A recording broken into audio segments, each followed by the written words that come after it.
Hello, gamers! Today we're diving into the top open-world games where the sheer beauty of the environments is just off the charts. For some titles, this amazing visual fidelity is achieved thanks to fan-made modifications, while others are just naturally gorgeous and don't really need any mods at all. Enjoy the show! Tom Clancy's The Division 1-2. The Division 1 and 2 are not just shooters about special forces and viruses. From an open-world perspective, they are games where every street is a visual story of how the beautiful can be broken and the broken can still be beautiful. I've put both games in one slot again to keep things moving. The first installment is Winter New York, arguably one of its best depictions in gaming. You walk through Manhattan, not a soul around, only signs swaying, snow crunching, and a silence that makes your heart stop. By day, the city is blindingly white. At night, the light from the street lamps reflects off the wet asphalt like in a noir film. The second part takes us to Washington, D.C. Winter has given way to summer, but the sense of an apocalypse remains. Greenery pushes through cracks in the asphalt, dust blows down the streets as if the city exhaled and gave up. Everything is overgrown, rusting. There's a certain romance in this, perhaps reminiscent of The Last of Us in style. You walk through abandoned museums, ruined blocks, and every frame is a composition. Yes, the game is about shooting, but in places, it's so beautiful you want to put your weapon away and just take pictures. Especially at sunset, when the sun shines through the dust and the leaves are rustling. The Division is like a deserted megalopolis during the golden hour. Sad, massive, and incredibly picturesque. I've decided to save time and group several games together. The entire Assassin's Creed line, from Origins to the relatively recent Shadows. Yes, you can criticize these games for straying from the original concept, but today, we're judging the beauty of the open world. And in that regard, every entry is absolutely solid. Your appreciation of this beauty, of course, will depend on your preference for the setting.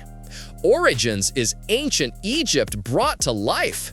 Pyramids pierce the sky, the sand glistens, and the sunsets over the Nile are a work of art. Every settlement, every palm tree, even the crocodile in the swamp, everything is vibrant and atmospheric. Odyssey transports us to Greece, sunny, festive, with seas you can't take your eyes off.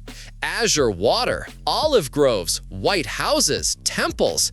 Everything is detailed, and sometimes you just want to sail your ship and admire the view, especially at night when the water reflects the stars. Valhalla is the harsh yet uniquely powerful Scandinavia. The beauty here is in the scale: snow-capped mountains, foggy swamps, northern villages, and shimmering rivers. Plus, there's England, which looks like a postcard from the foggy Albion. Green hills, castles, all done with excellent taste. Mirage is a return to the series' roots, at least in terms of atmosphere. Baghdad here feels alive, sunny, bustling, with architecture that blends Eastern elegance and historical accuracy. It looks particularly stunning during the sunset hours when the light paints the walls a soft gold. Shadows is the latest blood in the series, feudal Japan. Yes, there's Ghost of Tsushima, but Ubisoft handled this quite well too. There's clearly plenty to see and admire in this game. A remake that was only supposed to update a classic, but ended up delivering one of the most beautiful cities in gaming history. Lost Heaven here isn't just a backdrop, it's a living, breathing city styled after the 1930s. Narrow streets with wet asphalt, old signs, brick buildings, yellow taxis. The rain in this game is a separate masterpiece. Droplets run down the car, puddles reflect the streetlight. Sometimes you drive at night and realize you stopped following the mission long ago and are just soaking up the atmosphere. Atmosphere is the key word. Everything from the architecture to the lighting is done with soul. Every district is distinct. The foggy port, the wealthy marble-laden center, the outskirts with their bars. Everything is authentic and terrifyingly beautiful. The cutscenes here are cinematic scenes with excellent direction and light. Sometimes you forget you're playing because the shot is framed like an expensive TV series. While the open world is more of a pseudo one without the typical Ubisoft grind and hundreds of side quests, the city's visuals make you want to explore it. This isn't the kind of game where you look at a map with 100 markers. It's the kind of game where you look at the sunset and think, I'd drive there right now. Who would have thought that even Nintendo would have incredibly beautiful open-world games? I'm talking, of course, about The Legend of Zelda: Breath of the Wild and Tears of the Kingdom. There's no point separating them, because Zelda isn't about millions of polygons, it's about art design. It's about how the right sky color makes a shot unforgettable. The game doesn't need cutting-edge technology to leave a mark on your memory. The game is nearly free of a HUD. It's just you, the wind and the grass, the clouds, and the horizon calling to you. No required routes, only freedom and landscapes you'll want to print. Every morning is a breath of fresh air, sun rays through the leaves, droplets on the rocks, and the rainbow after a thunderstorm is a literal slap of beauty. Even a thunderstorm here is a symphony. The sky darkens, thunder roars, lightning flashes, and this isn't a script, it's part of a living world. And in Tears of the Kingdom, you don't just travel, you fly over the world. Islands float in the clouds, golden light pours from the heavens, and you can explore all of it before descending into a fiery red-hued underground hell. All of this is in one game with no loading screens on an aging Switch. Visually, these games are a painting in motion. You stop because a tree is so beautifully lit that it feels wrong to just run past it. It's a childhood dream drawn in watercolor, soft, atmospheric, and insanely beautiful. Elden Ring. But not all games need mods to showcase a beautiful open world. There are exceptions where a game, though not technically cutting edge, is insanely beautiful due to the perfect work of the artists. Elden Ring is a brilliant example. You can feel however you want about the game. Dark Souls in an open world, a frustrating boss rush game, but today we're judging the beauty of the overall picture. And in terms of artistic style, the game has few equals. It's not just an open world, it's a vast, handcrafted sandbox where behind every hill there's either a breathtaking landscape or a monster that will grind you into dust. The landscapes are diverse, fields drenched in golden light, dark swamps, and ruins. Everything looks like you've stepped into a living painting. And if you look up, you'll see the massive, insane Erdtree, which genuinely changes the atmosphere. The world is full of detail. The wind sways the grass. The water shimmers realistically. Sunsets are an art form unto themselves. Galloping across the plains on your horse in the setting sun is a pleasure, until a stone gargoyle catches up to you. And most importantly, the game looks great without mods. You just launch it and enjoy. If you like the dark fantasy aesthetic, atmospheric locations, and the chance to suddenly die, Elden Ring is your choice. Beautiful, massive, and very hardcore. It's hard to believe, but Batman Arkham Knight turns 10 this year, and visually, this game can easily stand up to almost any modern open-world game. It runs on the Unreal Engine 3, but the developers squeezed the absolute maximum out of it. Nighttime Gotham is simply magnificent. Yes, you could nitpick that all the graphical flaws are hidden by the night and rain combined with chromatic aberration, but you can't deny that the developers cleverly utilized the technology. Gotham isn't just a backdrop, it's a fully realized, living world. Neon lights reflect in the wet asphalt, raindrops stream down Batman's suit, and thunder booms overhead. The game captivates with dark streets full of fog and shadows, neon signs, and searchlight beams. The rain is almost constant, and this adds a special film noir detective atmosphere. The gliding mode, when Batman leaps off a roof, looks especially cool. The city stretches out before you like a living, moving piece of art. And when you speed through puddles in the Batmobile, every drop of water splashes up, creating a cinematic sense of speed. For 2015, the graphics were simply breathtaking. Death Stranding. If there's a game where you just want to stand and stare at the landscapes, it's Death Stranding. A somewhat controversial choice for this list, but its open world was not only unusual, but also beautiful in its own way for me personally. Hideo Kojima's genius once again showed that even walking through the wastes can be engaging if you're surrounded by fantastically beautiful nature. Mist-covered mountains, endless green hills, rocky cliffs, and rivers. The world of Death Stranding resembles Iceland, but looks cooler than reality. Here you can literally feel the wind, hear the droplets of timefall hitting the ground, and watch the sunrise on the horizon painting the clouds in crimson. The water animation, realistic physics, and incredible lighting create an atmosphere of total immersion. At night, it's dark, and the star-studded sky is simply stunning. When it rains, the puddles reflect the world. The graphics are top tier to begin with, but if you want to squeeze out the maximum, mods for ray tracing, 4K textures, and improved shadows will make the landscapes even more realistic. For owners of OLED monitors, night walks will turn into a visual feast. Death Stranding is a meditative journey where the world isn't just beautiful, it's mesmerizing. Even if you don't get into the story or gameplay, the visuals will definitely leave a mark on your memory. Who would have thought that a seemingly simple survival game could have one of the most beautiful worlds in gaming? I'm talking about No Man's Sky.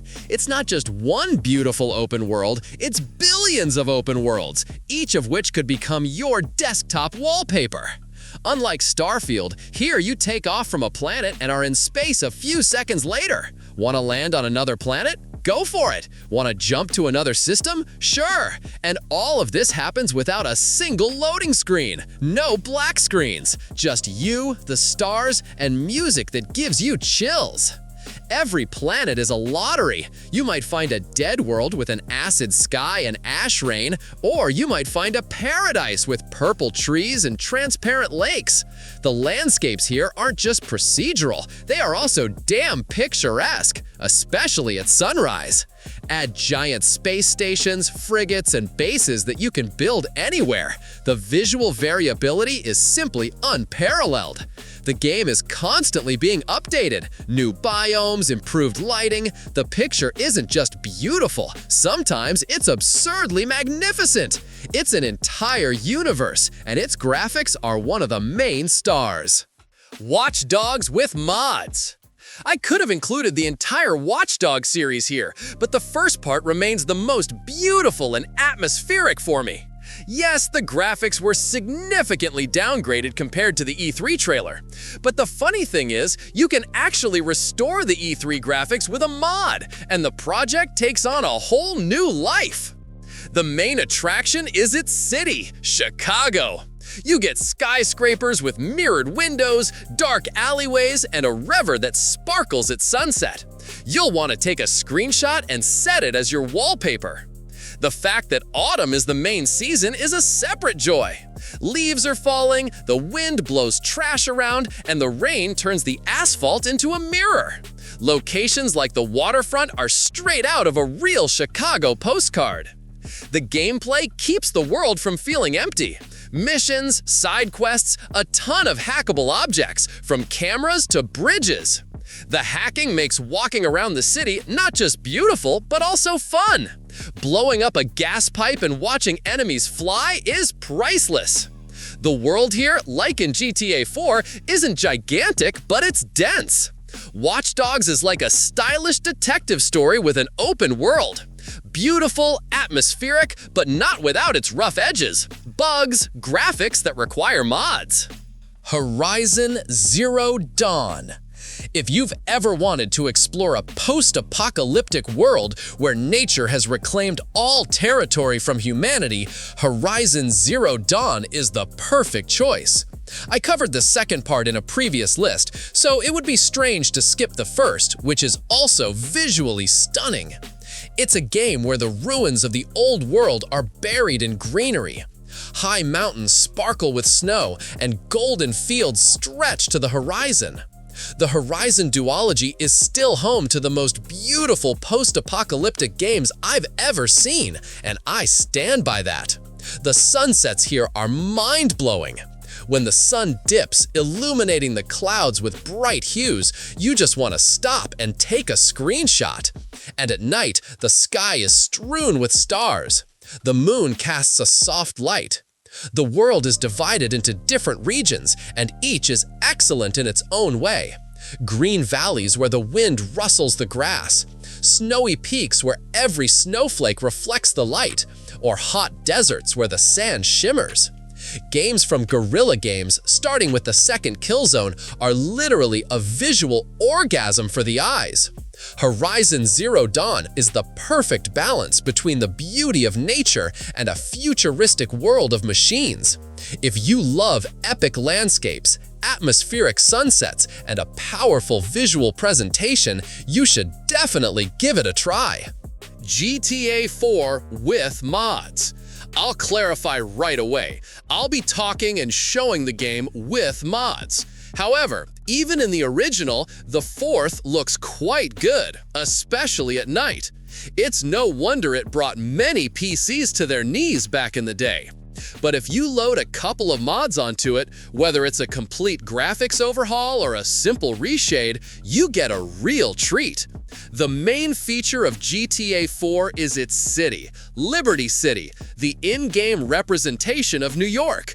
Grim and atmospheric in its own way. Skyscrapers, dirty streets, yellow taxis. All these little things start to shine in completely different colors with modifications. There are tons of them. ENB will add better shadows, 4K textures, new weather effects, and the city comes alive. Rain glistens on the asphalt, sunsets over the river are blinding, and NPCs actually rush about their business. There are mods that make the parks so lovely you'll want to have a picnic there. The world isn't the biggest, but it's dense. Every alley is a story. With mods, it becomes alive. There are enough reflections in the puddles to stare at for an hour. GTA 4 is like old wine. It only gets better with age. I recommend checking it out, both in its original form and with mods. A masterpiece is a masterpiece, no matter where you play it. Bethesda games are designed for two things. First, buy Skyrim, and second, to load them up with a ton of mods. So next up is Fallout 4 with graphics mods. Boston itself looked decent in the original. Rusty cars, destroyed houses, and nature reclaiming its territory. But when you install modifications, it turns into a different game. It's like taking old film and upgrading it to 4K HDR. Forests become dense, the water is crystal clear, the sky is vibrant. The grass, the colors, everything comes to life. Lighting mods make the sunsets absolutely cosmic. Orange light breaks through the trees. Everything becomes soft and almost cozy, super mutants notwithstanding. The cities look especially cool at night with lighting mods, neon signs, new window textures. Diamond City itself starts to look like a real capital of the wasteland. Lights, smoke, music. You stand on a rooftop and think, yeah, the world burned, but it's still damn beautiful. There are mods that turn Fallout into something like The Last of Us. Vines, bushes, and trees growing through the asphalt, flowers blooming on ruins. If you want to dive into a post-apocalypse where you can spend hundreds of hours, and with mods 200 or 300, Fallout is a must-play. Hogwarts Legacy. If you've ever dreamed of walking through Hogwarts and its surroundings, this game fulfills all those wishes in the most luxurious form. The world here isn't just large, it's magical in the literal sense of the word. Hogwarts Legacy is the perfect game for all Harry Potter fans. The first thing that grips you is Hogwarts Castle itself. It's huge, detailed with endless corridors, secret passages, and moving paintings. Walking into the Great Hall during dinner feels like you're actually in the movie. But the game's world isn't just the school walls. Hogsmeade, the only wizarding village, looks cozy and atmospheric. Narrow streets, smoke from chimneys, charming shops with butterbeer. And then there's the Forbidden Forest. The real magic is in the details. The castle changes depending on the time of day. Candles cast a warm glow at night, and during the day, the sun beautifully streams through the stained glass windows. Autumn is a separate art form, fallen leaves, yellow canopies. In winter, everything turns into a fairy tale. Snow-covered rooftops, steam from your breath. Hogwarts Legacy is the ideal game for those who want not just to play, but to truly live in the world of Harry Potter.